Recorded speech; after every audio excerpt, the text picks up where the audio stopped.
હદ તો ત્યાં થાય કે પોતાના લોહીને પાછું લાવવા માટે થઈને જ્યારે મા બાપ કોર્ટની અંદર આવે કે પોલીસ સ્ટેશનમાં આવે ત્યારે દીકરી મા બાપના સામે ઊભી રહીને કહેતી હોય કે તમે કોણ છો, હું તમને ઓળખતી નથી, ત્યારે હદ થાય કે આના માટે આપણું લોહી આપ્યું, આના માટે આપણું જીવન ઘસ્યું, આના માટે આપણે પરસેવો પાડ્યો, આ દિવસ કે હું તમને ઓળખતી નથી, હદ ત્યારે થાય. આવા સમયે શું કરશો, શું કરવાનું? આવા સમયે જ્યારે પોતાનું જ લોહી પોતાના સાથે બેવફાઈ કરતું હોય તો કરવાનું શું? અને આવું જનરેશન ગેપમાં થાય છે એવું નહીં. સમાન બે મિત્રો હોય ને ખબર પડે કે મારો મિત્ર ખોટા રસ્તે જઈ રહ્યો છે, ખોટું કરી રહ્યો છે, એને સમજાવીએ કે તું આ ન કર, આ ખોટું છે, ન માને તો શું કરશો?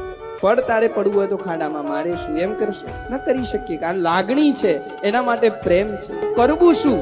આ સમસ્યા આજના સમાજની છે કે સંતાનો પોતાના કહ્યામાં નથી, મા બાપથી વિરુદ્ધ, મા બાપની સામે બળવો કરે છે, પોતાનું હિત જોઈ શકતા નથી, ખાડામાં પડવા તૈયાર છે પણ મા બાપનું માનવા તૈયાર નથી, રેલવેમાં પાટામાં પડવા તૈયાર છે, ઝેરની બાટલી પીને મરવા તૈયાર છે, બાપનું માનવા તૈયાર નથી. કરશો શું? કયું? આ ગોકર્ણ ગીતાના 2 શ્લોક છે ને, એને યાદ કરી.